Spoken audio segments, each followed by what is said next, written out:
una sensación un poco extraña de déjà vu, porque yo creo que es el quinto libro de Juan que presentamos. Es un poco esta cosa de la conciencia que habla Juan, como una especie de recuerdo de algo que todavía no ha pasado. Entonces, bueno, simplemente agradeceros. Va a haber muchos temas aquí muy interesantes que yo creo que vamos a disfrutar todos mucho, y simplemente sintonizar un poco la antena y nada, pues a escucharles y a disfrutar. Muchísimas gracias, Juan y Javier.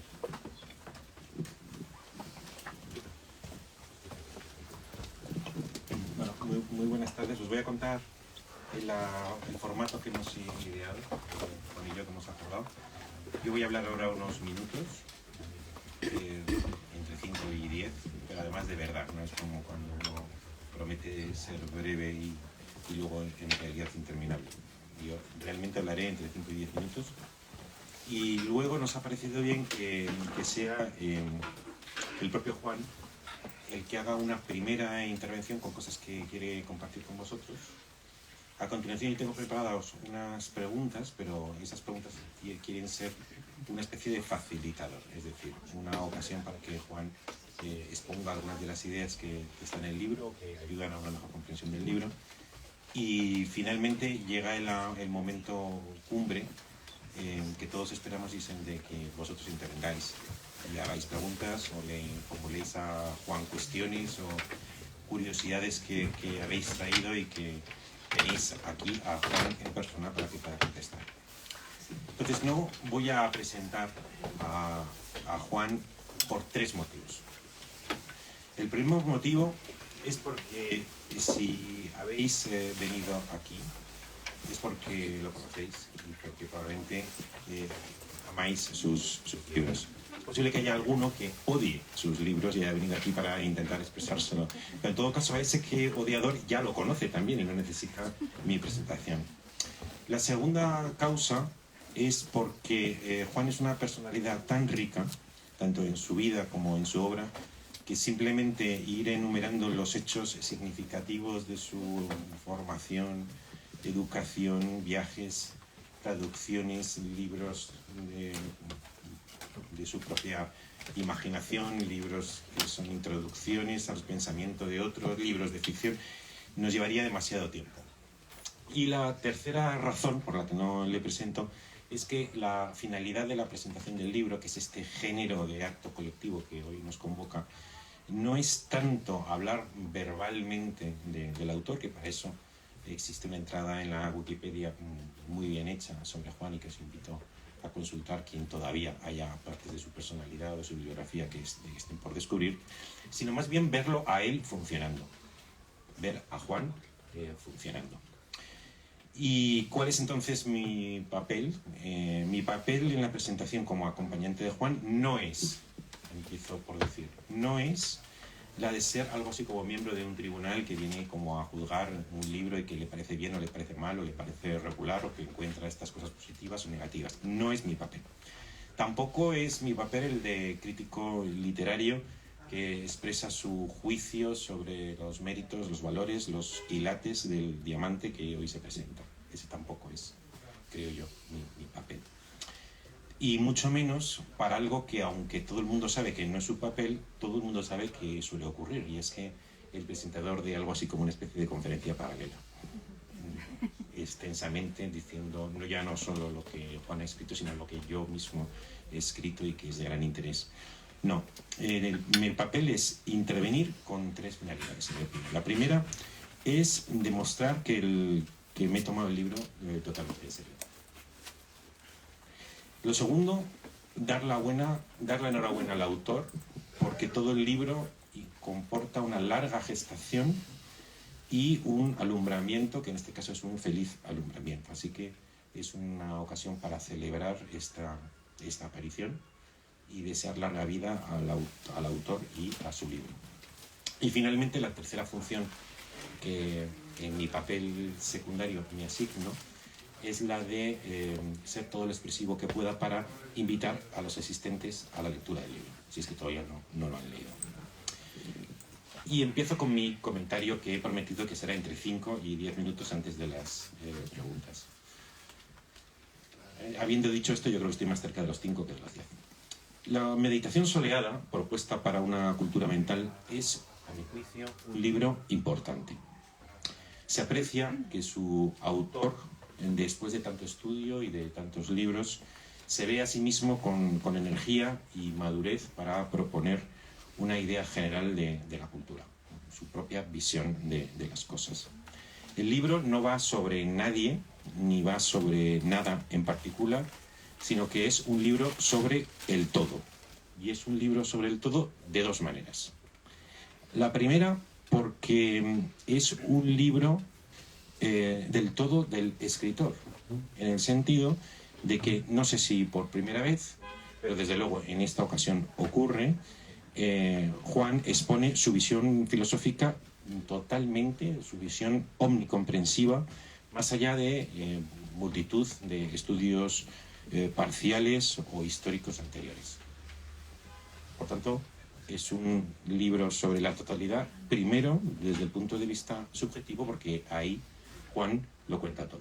Pero es que lo segundo es que es un libro sobre el todo en el sentido de que para Arnau, creo yo, es cierta la afirmación que hizo Hegel en un momento especialmente solemne, cuando dijo aquello de la verdad está en el todo. Es decir, la verdad no es esto o aquello, sino que es la totalidad. Y el libro versa fundamentalmente sobre la totalidad. A mi juicio, la idea central del libro es sencilla y al mismo tiempo sutil. El ser es una totalidad, pero no es eso ni es lo otro, no es un Dios, no es un ente, tampoco es un concepto, sino que es algo así como una conciencia general, presubjetiva y suprasubjetiva, en la que las particularidades participan a través de su mente si aprenden a educarla, haciéndose mente extendida. Por tanto, no una mente del yo o del ego, que dice con expresión hermosa Juan, es hacedora de esclavos, sino una mente del mundo. Y este libro contiene una enseñanza sobre cómo aprender a que la mente del yo sea una mente del mundo, en el sentido de una mente extendida, y sea capaz de tener un sentido para esa totalidad. Con esta idea inicial, el libro va produciendo unos desarrollos. Muchas cosas, diría el libro, él lo utiliza con un lenguaje, luego le quiero preguntar por el lenguaje, un lenguaje más poético, más un libro de sabiduría, que quizá un libro de filosofía. Muchas cosas buenas nos sirven de modo pragmático o instrumental para vivir. Y el libro cita la percepción, la memoria, la intención y el lenguaje. Estas cosas son buenas en la medida en que nos ayudan a seguir viviendo. Pero, pasando ahora de un sentido meramente pragmático del vivir a el tipo de mundo que genera estas cuatro cosas, la percepción, la memoria, la intención y el lenguaje, esta actitud y estas cuatro experiencias, por decirlo así, parciales, nos generan una ilusión. Y esa ilusión es una ilusión falsa, porque esconde la verdad del ser. Una ilusión de entes, una ilusión de materia, una ilusión de tiempo, una ilusión de identidades subjetivas, de egos, pero también de dualidades como espíritu-materia, materialismo e idealismo.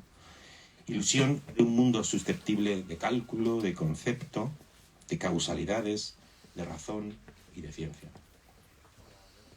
Por eso, gran parte del libro consiste en la educación de la mente para desaprender lo aprendido. Y es que todos necesitamos vivir. Luego todos tenemos percepciones, todo el mundo tiene lenguaje, intenciones, memoria, y está bien, creo yo que diría Juan. Pero el problema es que esto genera una ilusión teórica y que gran parte del esfuerzo de alguien que quiere tener una mente extendida es deshacer esa ilusión que generan esos 4 momentos o esos 4 instrumentos.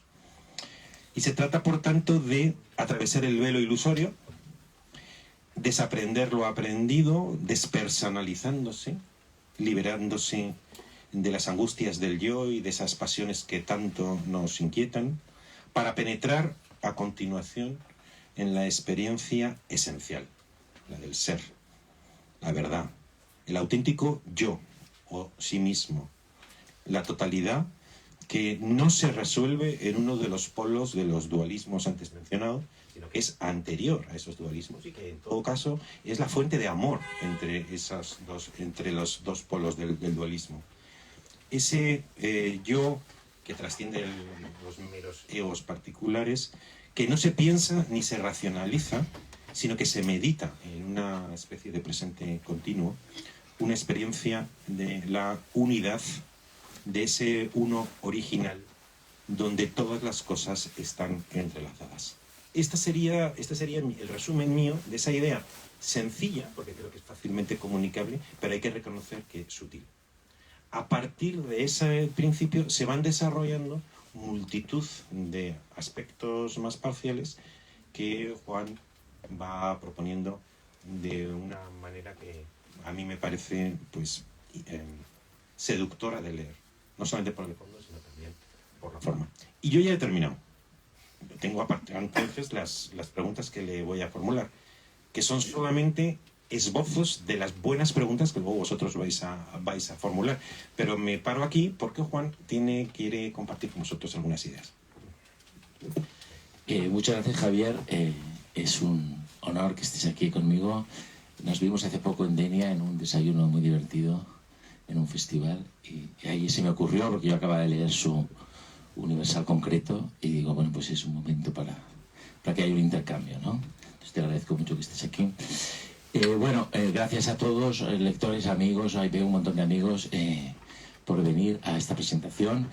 Yo voy a decir brevemente unas cosas. He traído un parrafito que quería leer, porque bueno, este libro, que como ha dicho Javier, es un poco sustancia, lo que es mi filosofía, que es una filosofía de la percepción, o quiere ser una filosofía de la percepción, está escrito a partir de 3 pilares, de 3 tradiciones, 3 grandes tradiciones. Una sería la tradición fenomenológica europea, cierta tradición fenomenológica europea, es decir, yo no renuncio a nuestra tradición filosófica, a pesar de que estoy muy interesado en las tradiciones filosóficas indias, tanto la hindú como la budista, pero yo sigo un camino que se podría resumir brevemente y muy rápidamente en estas personalidades, Leibniz, Berkeley, William James, Bergson, Whitehead, Bruno Latour, ¿vale?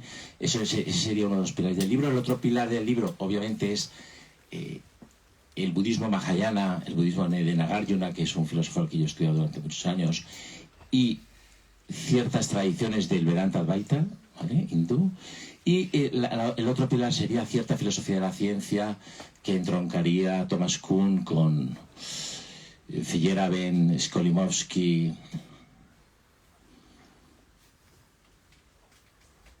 Niels Bohr y Bruno Latour, ¿vale? Me dejó uno, pero ahora no me acuerdo. Pero bueno, cierta visión de la ciencia, porque un poco de la idea que sostiene el libro es que vivimos en el mito de la ciencia, y entonces hay que conocer ese mito y conocer qué es la ciencia para saber realmente dónde estamos, ¿vale? Entonces he escrito un párrafo, que he estado este fin de semana haciendo un taller muy interesante. Entonces he escrito un párrafo sobre la percepción que me gustaría leer. Lo he preparado para leerlo aquí, no lo hago normalmente, pero como es un párrafo me voy a permitir leerlo. La tradición hindú contempla el mundo como un candelabro de infinitos brazos. En cada uno de ellos arde una llama. Cada ser vivo, cada universal concreto, es uno de esos fuegos. De ahí que la percepción sea un fenómeno entretejido con otras percepciones. Hay una llama interna en cada ser, pero también incontables llamas externas, gracias a las cuales vemos las cosas. La percepción es un fenómeno colectivo. La percepción no es enteramente nuestra. No advertirlo es caer en la tentación del idealismo. Pero pensar que hay objetos ahí fuera, al margen de nuestra propia luz, es caer en el dogma materialista, del que la teoría cuántica ha tratado de curarnos, sin conseguirlo hasta el momento. La percepción es nuestra y no lo es. Hay un grado de libertad a la hora de elegir qué queremos ver y cómo lo queremos ver. ¿Qué vamos a incorporar a nosotros de aquello que vemos y qué vamos a mantener a distancia? Navegamos en un mar de percepciones. De ahí que no podamos elegir lo que vemos cuando abrimos los ojos. De ahí que el mundo pueda ser maravilloso o terrible. De ahí que pueda sorprendernos. ¿Vale? La idea central del libro es que vivimos en una mente extendida. No se trata tanto de convertirnos en una mente extendida, sino que uno de los postulados del libro es que ya estamos en una mente extendida. Que tanto la percepción, como he tratado de expresar en este párrafo, como la memoria, la intención y el lenguaje son fenómenos extendidos de los cuales nosotros participamos. ¿Vale? Y esos fenómenos ocurren en el espacio que hay entre el sujeto y el objeto. Entiendo aquí que Javier es el objeto de mi visión. Esa mente extendida ocurre aquí, es decir, el idealista dice todo esto ocurre aquí, el materialista dice todo esto ocurre aquí, pues lo que se propone aquí es que esa mente extendida ocurre aquí, o sí, ocurre en la... No me gusta mucho la palabra intersubjetividad, pero se entiende, ¿no? Ocurre en los huecos que hay entre esas diferentes llamas. Es decir, cada llama es concreta, pero cada llama es universal porque pertenece a un mismo candelabro, por así decirlo. ¿Vale? Es una metáfora que me gusta. Entonces, desde esta perspectiva, la mente no es un fenómeno cerebral. Esta idea es importante. Es decir, la mente no está dentro del cerebro, sino que el cerebro es el que está dentro de la mente. ¿Por qué? Porque el cerebro es un objeto que encontramos cuando ejercemos la percepción, la memoria, la intención y el lenguaje. En el caso del lenguaje, con una tradición neurológica, de conocimiento neurocientífica. El viernes pasado estuve cerrando el congreso de la Sociedad Española de Neurología y conté todas estas cosas y yo pensaba que me iban a tirar piedras, pero no. Sorprendentemente los neurólogos conectaron, ¿no? Luego de cerca me decían, no sabemos lo que es la mente, y yo pensaba, pero luego vais recetando por ahí sin parar químicos, pero bueno. La mente es ya un fenómeno extendido y esa mente, digamos, oscurece algo que está debajo de la mente, que aquí está, digamos, la parte india y la parte que se sale de la tradición fenomenológica europea, porque recordáis que Husserl decía, la conciencia es intencional, ¿vale? Es la intención de algo, ¿no? O sea, la conciencia crea su objeto. Lo que se sostiene aquí que no es la conciencia no crea ningún objeto.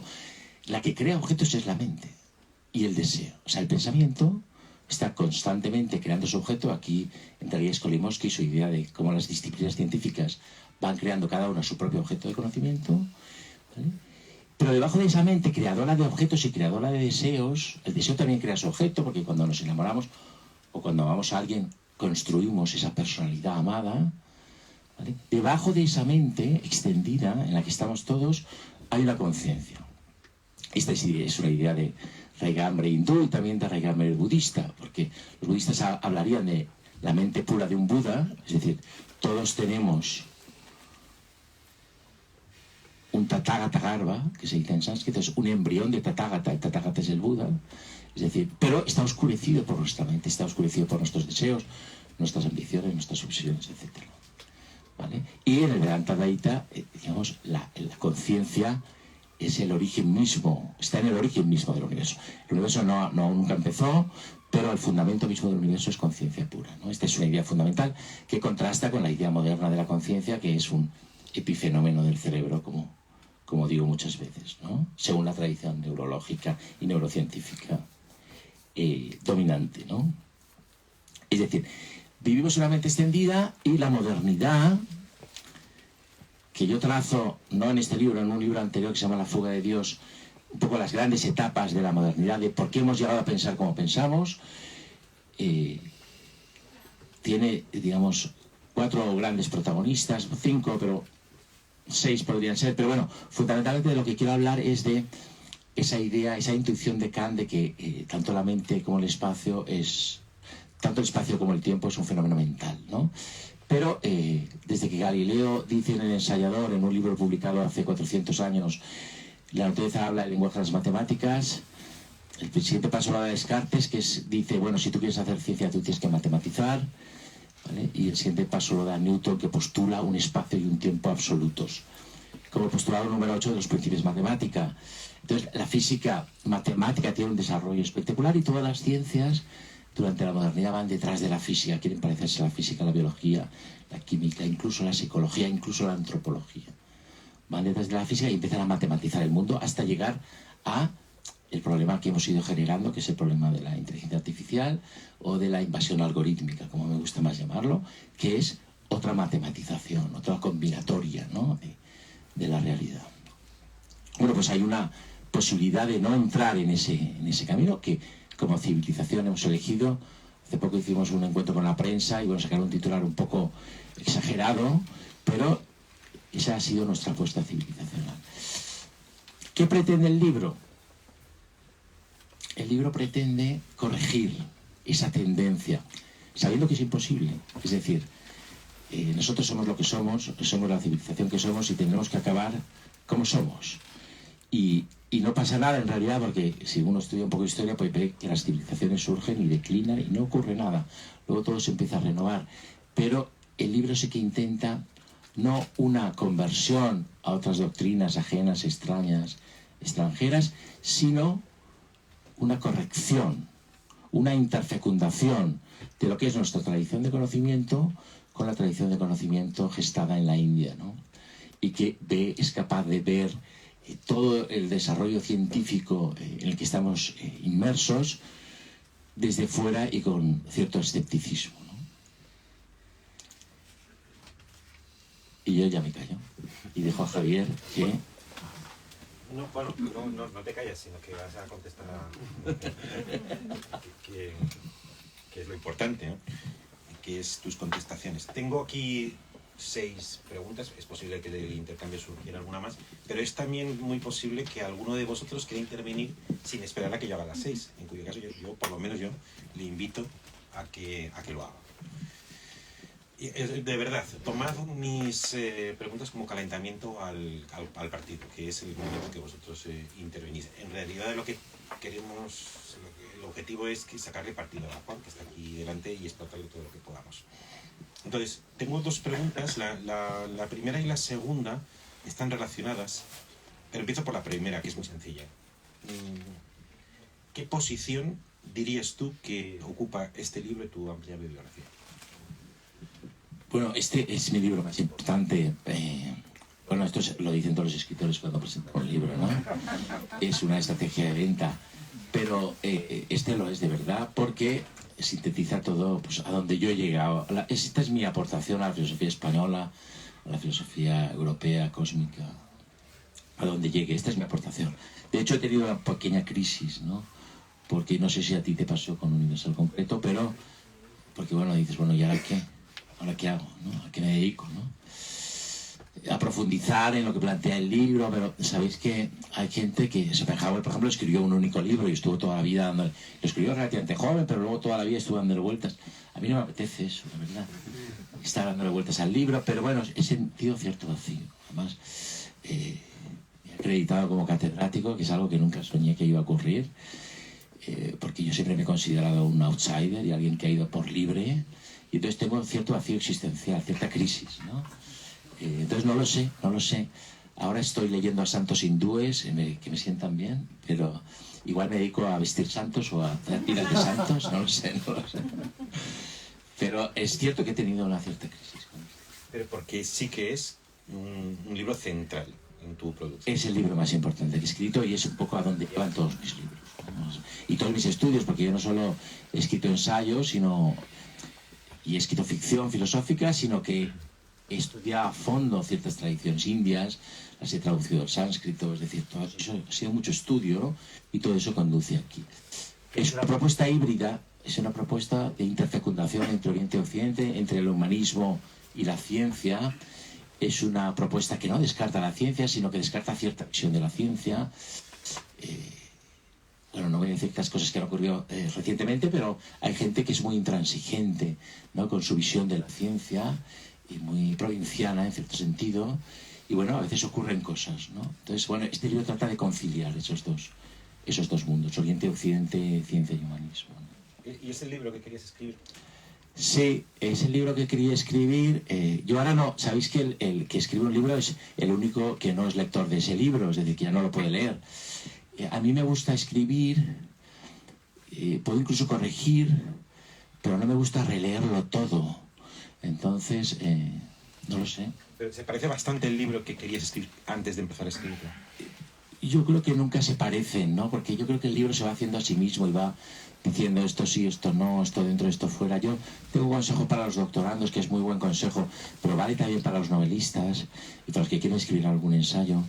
Nunca, lo digo ahora públicamente, a pesar de que no está en ninguno de los manuales de tesis doctorales, nunca empecéis vuestro trabajo con el índice. Nunca. El índice es lo último. Vosotros empezar a escribir.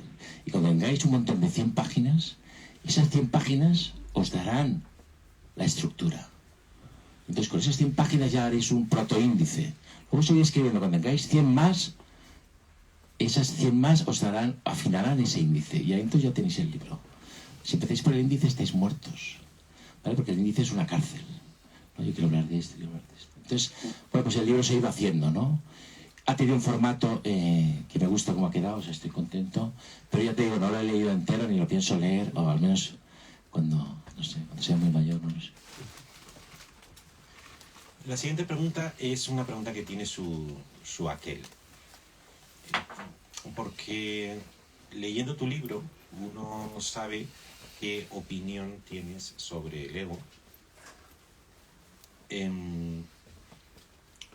Y aunque no lo dices directamente, uno deduce con facilidad que no eres un hombre obsesionado por la originalidad o la creatividad, que son conceptos muy del ego. Es decir, porque tu ego es especialmente creativo, o especialmente brillante, o especialmente original.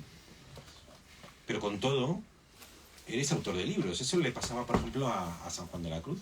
Yo me leí su obra completa, fascinado por sus poesías. Su prosa me pareció realmente menos interesante y además bastante contradictoria con el hecho de que se produjera una explosión de belleza, como son sus poemas, fundado en una prosa en la que se habla todo el rato de desnudarse, abandonarse, desprenderse de su propio yo. Y digo, ¿cómo alguien puede ser tan creativo con una doctrina en la que el yo tiene que ser destruido constantemente?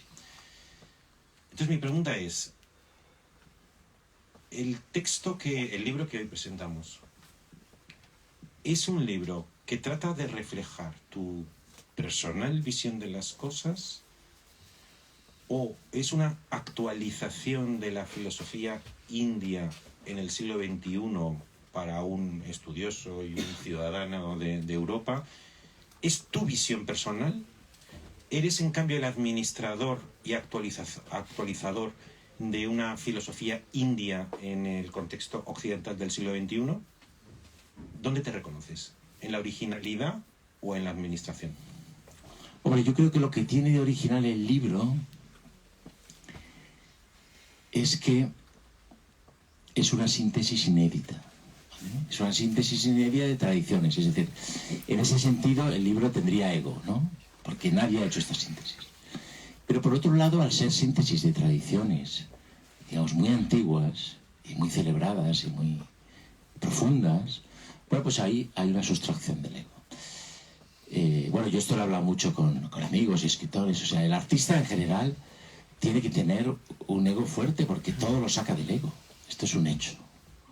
Y esta es un poco la contradicción. En la India hay un debate muy interesante sobre si el ego puede acabar con el ego, ¿vale? Es un poco el debate entre los Vedanta Advaita y los devocionales. Es decir, hay un Jnana Yoga, que es el yoga del conocimiento, donde el conocedor tiene que deconstruir su conocimiento, es decir, es un camino hacia el desconocimiento, eso se llama Jnana Yoga, el yoga del conocimiento, pero hay otro yoga que es devocional que dice, no, ese camino es imposible, el ego nunca destruirá al ego, ¿vale? Porque debajo del ego está la conciencia original, la conciencia pura, un poco es la realización del ser, que dirían los hindúes, ¿no? Entonces tiene las dos cosas. Hombre, si le preguntas a mi hija, yo tengo un ego enorme, ¿vale? Y en casa, ¿no? En casa, pues, seguro, ¿no? Pero claro, si uno quiere escribir, uno tiene que moverse en esta paradoja, ¿no? De que, por un lado, se tiene que alimentar y tiene que alimentar ese ego, y por otro lado, tiene que, digamos, ofrecer una doctrina o una filosofía saludable y que no sea esclava del ego, ¿no? Pero el concepto de originalidad, como yo que sé, Spinoza tiene su concepto de Spinoza, tú le dedicaste un libro, sí. O lo tiene Kant, que tiene una visión, o Nietzsche, sí. Ese concepto de originalidad no es tu prioridad. No, porque en la India, por ejemplo, la originalidad es un disparate. Para la India, el que es original es un ignorante, porque todo ya se ha dicho, ¿no? Entonces el que se cree original o que quiere aportar algo o una novedad es... Por ejemplo, en la India se desconfía mucho de lo nuevo. Lo nuevo no sabemos lo que es todavía. Lo nuevo puede ser malo, parece bueno, pero puede ser malo, es decir... Hay esa idea de que, de hecho, los Vedas en la tradición india no fueron escritos por nadie. Fueron escuchados por unos sabios, pero los escucharon, nadie los compuso, son eternos. El Mimamsa, que es una de las escuelas filosóficas más interesantes y más difícil de la tradición india, dice, el Veda es eterno, el sonido es eterno, y el Veda es eterno, y alguien lo escuchó y lo puso por escrito, ¿no? O sea que esa idea de originalidad, de creatividad, está un poco desprestigiada. Yo me he impregnado un poco también de eso, ¿no? Yo lo deducía, leyendo tu libro. Pero claro, al mismo tiempo, como tú muy bien dices, hay una posición del autor que es la suya y que es bastante irreemplazable. Nadie hubiera escrito probablemente este libro con esos párrafos y con esa síntesis de tradiciones a la altura del siglo XXI. Así que se mueve en esa cierta tensión. Estoy leyendo ahora, por azares de la vida, la obra completa, uno detrás de otro, y ahora estoy por los tratados de biología de Aristóteles, y le ocurre lo mismo. Aristóteles tiene aprehensión a la originalidad. Y además, él, si alguien dijo algo y está bien, le da igual quién lo haya dicho, lo coge. Y no pretende nunca decir una frase brillante o un comentario brillante, sino pretende decir las cosas como son. Y si la costumbre o los más listos dicen, o los más listos han dicho algo, y le parece bien, pues lo cogen.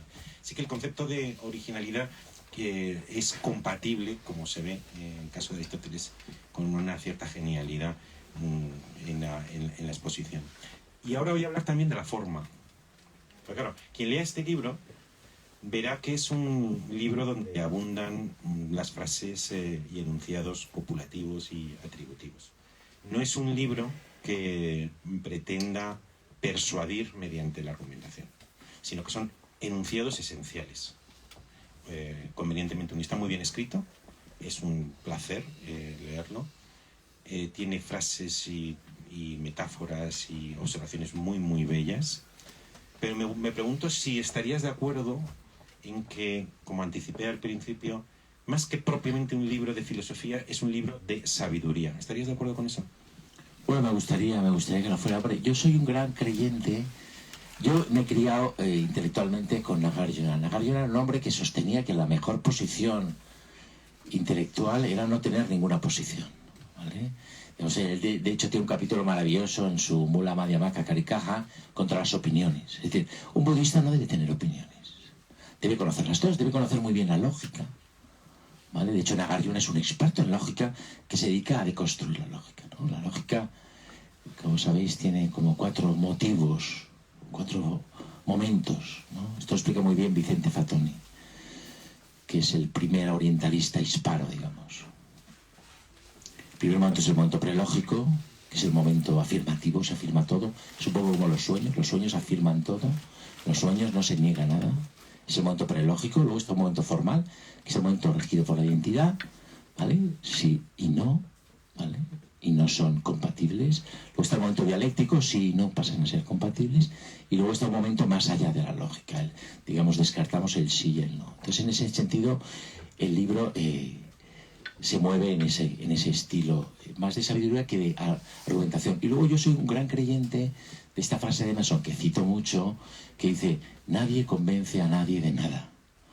¿Vale? O sea que el hecho de convencer, yo tengo una madre muy persuasiva y que toda la vida nos ha tratado de convencer de cosas, y yo soy digamos, lo opuesto, es decir, yo no quiero convencer. Y entonces, de hecho, los libros que tienen una tesis de entrada y que tratan de justificar esa tesis a lo largo del libro me parecen un peñazo. Como me parece también un peñazo la obra en prosa de Juan de la Cruz, que yo también la he leído. O sea, la obra de Juan de la Cruz, el Cántico Espiritual, es un poema, probablemente el poema más bello del siglo de oro español. Y la obra en prosa parece el encargo de un obispo. Parece que un obispo le haya dicho, oiga, escríbeme usted una obra en prosa y todo esto, ¿no? Y repase usted los dogmas. Entonces, bueno, sí, efectivamente, no es... Porque toda la mente se mueve en el ámbito del logos. O sea, cuando la mente digo que es lenguaje, es memoria, es intención, memoria es tradición de conocimiento también, es intención, es percepción, todo eso es logos. Pero debajo del logos hay algo, y esto lo percibió Aristóteles. Y esto me alegra que haya surgido aquí porque quería decirlo aquí. El nous de Aristóteles dice, bueno, hay una parte del alma que es inmortal. No es una parte, es una especie de función del alma o un aspecto del alma. No es una parte porque el alma no tiene partes. De hecho, el alma es una mente extendida, es un ego extendido. Pero hay una parte que es inmortal, esa parte es el nous. El nous, los ortodoxos, yo estuve hace un año dando una conferencia en Jordania y se levantó un filósofo ortodoxo, un pope, y me dijo, nosotros traducimos nous por conciencia.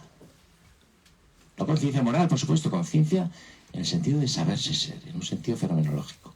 Conciencia. El nous es conciencia. En nuestra tradición, fundamentalmente debido a Averroes y a la tradición árabe, el nous es entendimiento, intelecto agente. El nous no es entendimiento, no es intelecto. Yo creo que Aristóteles advirtió, que era un filósofo oriental, advirtió esa concepción india del nous como una negación del intelecto, como lo que está debajo del intelecto, como la conciencia que nos permite razonar y ser conscientes de nuestros razonamientos, ¿no? Ahí hay una idea fértil. Yo trato de esta idea en un libro que se llama Historia de la Imaginación, cuando hablo del alma según Aristóteles. Y nosotros nos hemos quedado siempre en el logos, porque si el nous es intelecto, eso quiere decir que el nous es logos, es razonamiento, es matemáticas. Y nos hemos quedado en el logos, ¿vale? Nos hemos quedado en el alma, porque el logos es alma también. Y hemos olvidado el espíritu. El espíritu, según las tradiciones indias, es algo que está vacío, que carece de contenido. Pero es lo que hace posible los contenidos de la vida, del alma, de la mente, de la intelectualidad, de la poesía, etcétera, etcétera. No, yo tengo dos preguntas más, pero voy a hacer solo una para que os preparéis a la siguiente. Ya os tocaría a vosotros. Abriría, salvo que Juan me diga otra cosa, abriría ya el turno. Y solo en caso de que fuera necesario airear un poco el ambiente, intervendría yo con la última. Es la siguiente. Claro, del libro, antes se mencionaba a Hegel, la verdad está en el todo. Hay una cierta... se sobrevuela lo individual y se promueve una despersonalización. El problema de Hegel es que ha dado lugar a un totalitarismo. Porque claro, si lo individual, que es la fuente del liberalismo, se despersonaliza, está la sociedad bastante frágil frente a los embates de un totalitarismo que también despersonaliza en virtud de unos principios totalitarios. Entonces, este libro no indaga, no le interesa, no está dentro de su preocupación el asunto de la dignidad individual.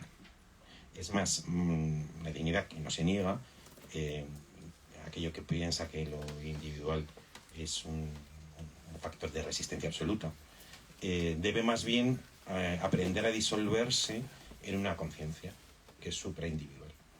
Entonces, aun cuando este libro, en por lo menos un par de ocasiones, y en eso además estoy de acuerdo, dice que lo político, sin decir que no es importante, es claramente secundario respecto a aquello en lo que todos estamos en vilo, que no es la política, que es, en el caso de Juan, sería esa mente extendida y esa conciencia en la que de hecho estamos, pero que tendríamos que tomar conciencia de que estamos. ¿Qué instrumentos nos da el libro que tiende no a un totalitarismo, pero sí a una totalidad, para la conversión de esa totalidad en totalitarismo, cuando el libro parece propugnar una cierta resignación? Es decir, el libro, estoy leyendo ahora los diarios de Ella Hillesum, que es una mujer extraordinaria, no sé si habéis tenido ocasión, pero es una mujer extraordinaria, tiene unos diarios verdaderamente prodigiosos. Y ella, que practicaba, en un momento dado dice una frase que además me ha acordado de Juan, dice que hay que practicar un misticismo de los ojos abiertos. No sé si estarías de acuerdo con esa expresión. Un misticismo de los ojos abiertos. Sin embargo, algunos autores, estaba leyendo esta mañana a Todorov, la critican porque representaba en la práctica, no en el mundo interior, sino en la práctica, una cierta resignación frente al avance bárbaro de los nazis. Porque como le da sentido a ese dolor, entonces no hace nada para combatirlo. Entonces mi pregunta es, ¿en tu libro habría bases teóricas para resistirse no a una totalidad, pero sí a un totalitarismo? Vale. Bueno, efectivamente el libro no es un libro político, aunque hay un subtexto político. El libro es una resistencia ante el avance bárbaro, no de los nazis, sino de la matematización. Que eso nos va a llevar a... Este es el nuevo totalitarismo, y quien no lo vea... Yo estuve con los neurólogos y un neurólogo hizo un análisis de la situación de la inteligencia artificial ahora y era devastador. Y él era digamos, alguien no es como yo desconfío más de la ciencia, porque yo veo el lado oscuro de la ciencia continuamente, pero él no, él era un científico y bueno, hizo devastador. O sea, estamos en un punto, no tengo ni idea de dónde estamos, ¿no? Entonces, esa es la agenda política del libro. Es decir, tenemos que corregir, no sé si seremos capaces como civilización, o sea, el mundo angloamericano, que es un mundo cuyo sentido, mundo liberal, cuyo sentido es el capital, es el mismo mundo que el mundo marxista. Es decir, si el único valor es el dinero, pues claro, vamos hacia eso.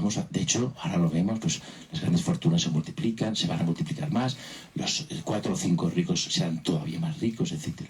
Es decir, hay esa polarización y ese es el nuevo totalitarismo, y el libro va contra ese totalitarismo. Y el libro al mismo tiempo es un correctivo del énfasis occidental en el individuo. Es decir, el precio puede ser muy caro de ese énfasis en el individuo.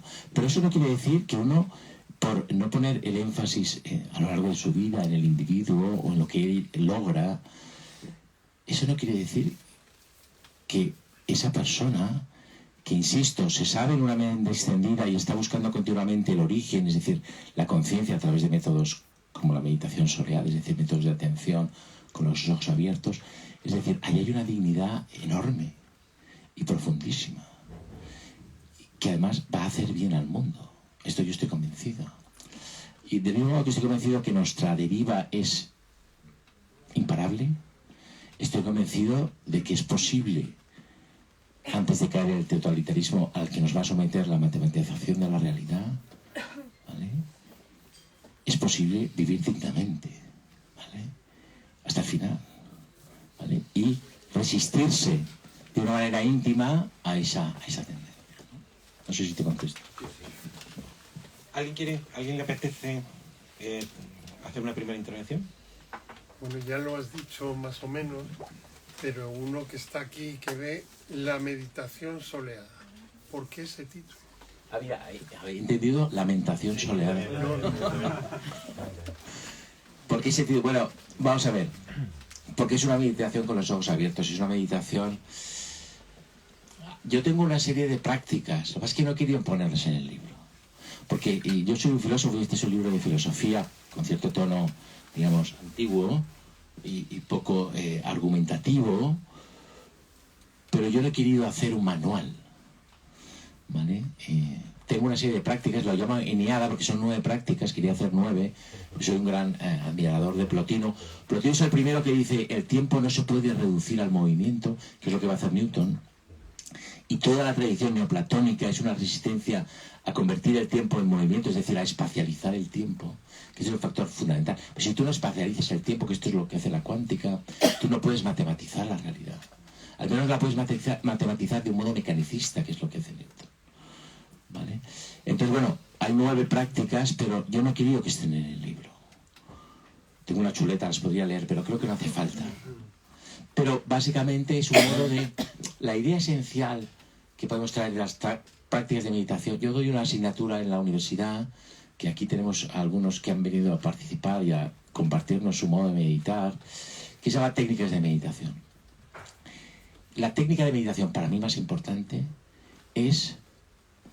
La idea más importante de la India es la distinción entre mente y conciencia. Esta es la idea más importante. Que es una distinción que hace precisamente una filosofía de corte matemático, aunque no es matemática, que se llama Samkhya, ¿vale? Que yo estudio mucho. Mente y conciencia. Mente y conciencia son cosas diferentes. La mente es el ego y la conciencia es eterna y vacía y está siempre ahí. Pero nosotros participamos de ella. El problema de la muerte es el problema del ego. ¿Por qué tememos morir?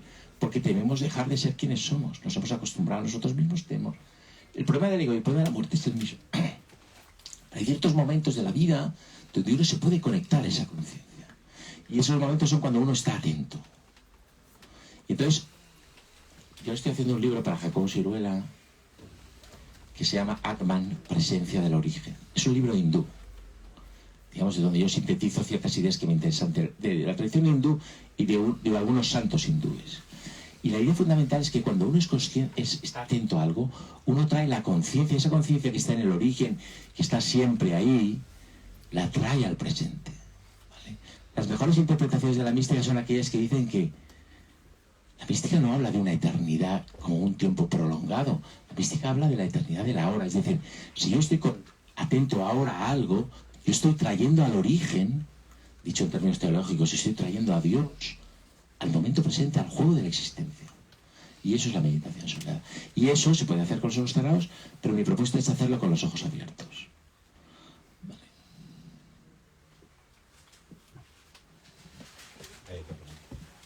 Primero te quería preguntar si lo de cultura mental es algo tuyo o ya lo habías escuchado otras. Es que me gusta mucho. ¿Te gusta? Bueno, me gusta mucho porque yo siempre digo, a mí no me gusta mucho la palabra espiritualidad. No me gusta mucho porque me suena muy jesuítica. ¿Vale? Entonces, este compound lo utilizaba mi maestro, uno de mis maestros, que es Luis Gómez, que era un profesor de la Universidad de Michigan. Entonces yo lo traduje y me lo apropié. Nosotros hicimos un libro que se llama Antropología del Budismo, él y yo, que para mí fue un honor porque él era una autoridad mundial en budismo. Y entonces trabajamos juntos este libro y cuando ya llegamos al final del libro él me dijo, no, fírmalo tú. Yo no lo firmo. Y me lo dijo con un acto de absoluta generosidad. ¿Vale? Él era una autoridad, no solo en los Estados Unidos, en el mundo entero. O sea, él era miembro del Executive Committee de la Universidad de Michigan, que es unas 7 sabios que controlan todas las contrataciones de la universidad en las humanidades, ¿no? Él, profesor mejor pagado en humanidades de los Estados Unidos, ¿no? Siempre hay que decir humanidades porque los médicos ya es otra liga, ¿no? Y entonces él decía mental culture, ¿no? Y entonces yo utilicé cultura mental y me la apropié y me parece porque al final es qué hacemos con la mente, con esta mente extendida en la que participamos, cómo nos dejamos arrastrar con ella, por ella o no, cómo lidiamos con la mente, ¿no? Una amiga me dijo, no, con ese subtítulo no se venderá mucho. Y yo pensé, bueno, es que me da igual que se venda o no, pero bueno, es...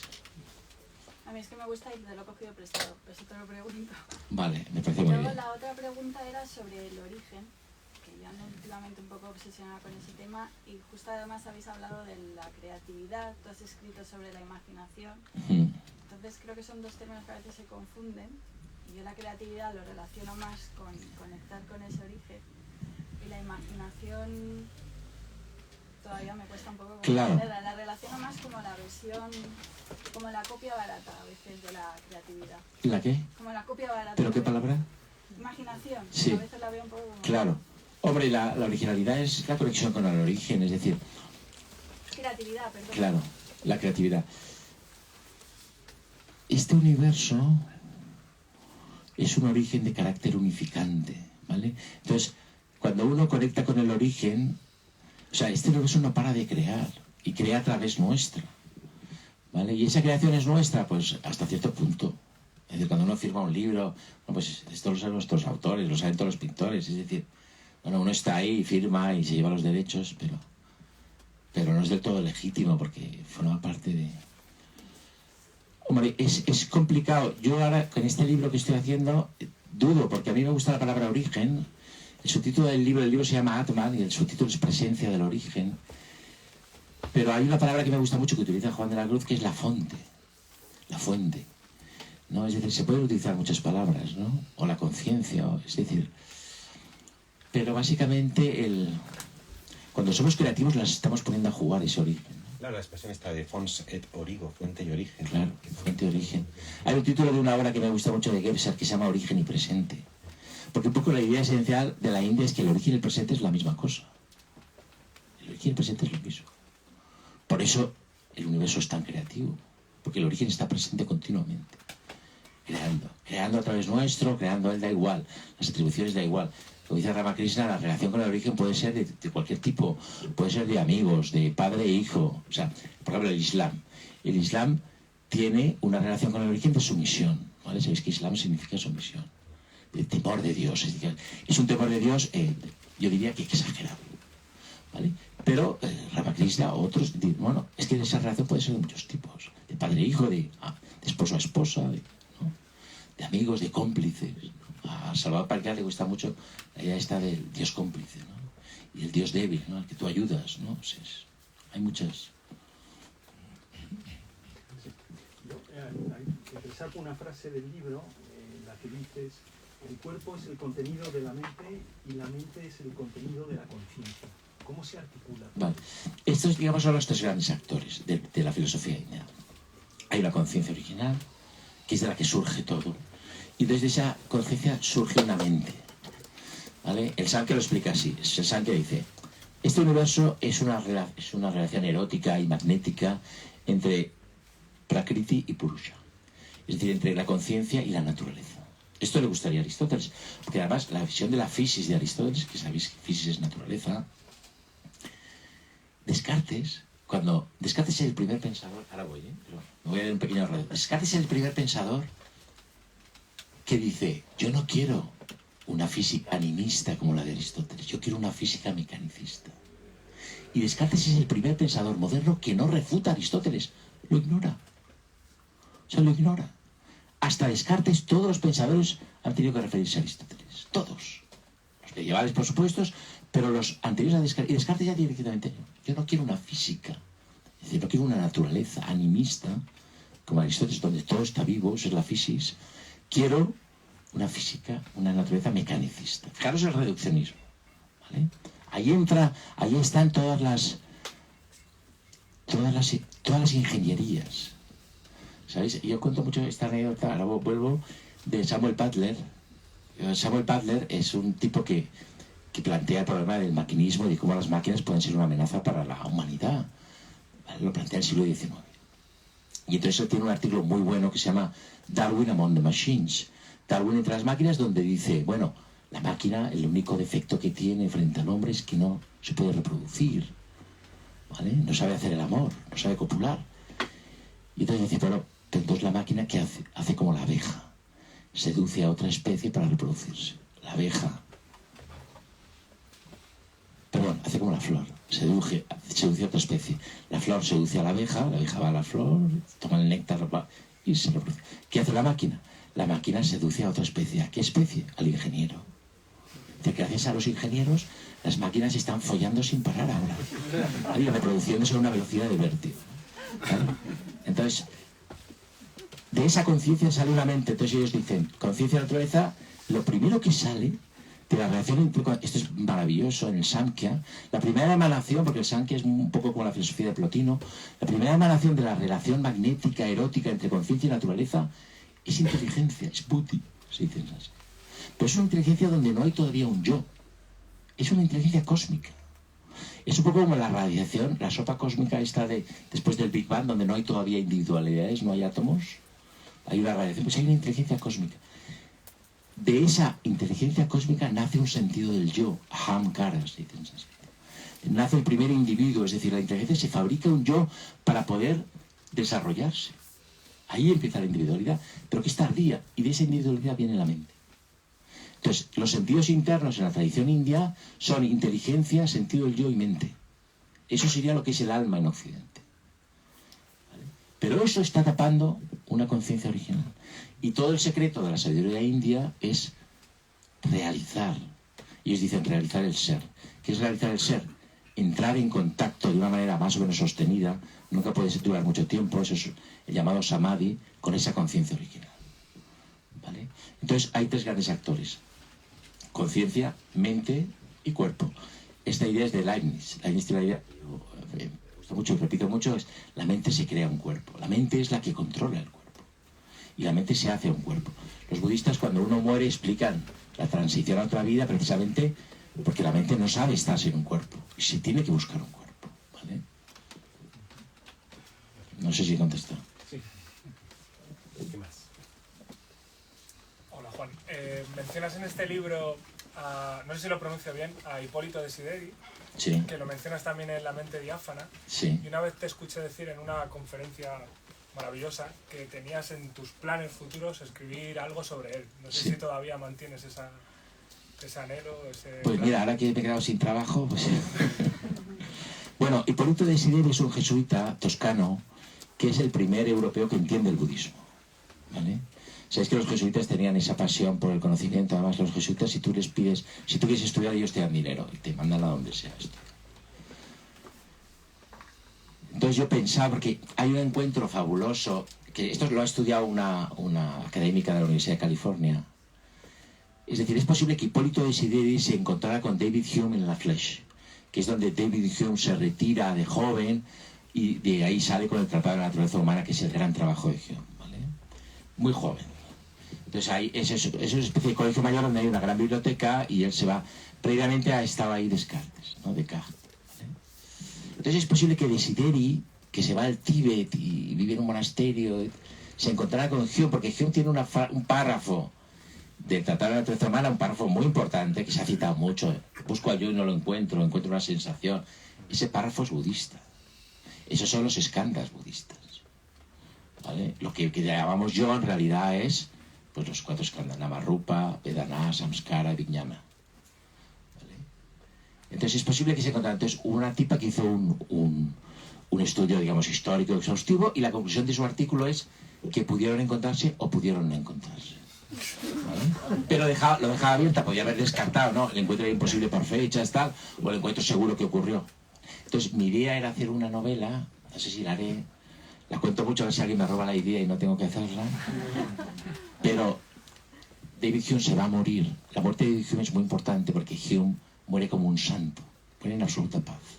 Entonces toda Escocia puritana está pendiente de la muerte de Hume, porque de hecho Hume al final de su vida se está haciendo una casa en Edimburgo, se cae en una zanja y entonces no puede salir porque estaba muy gordo.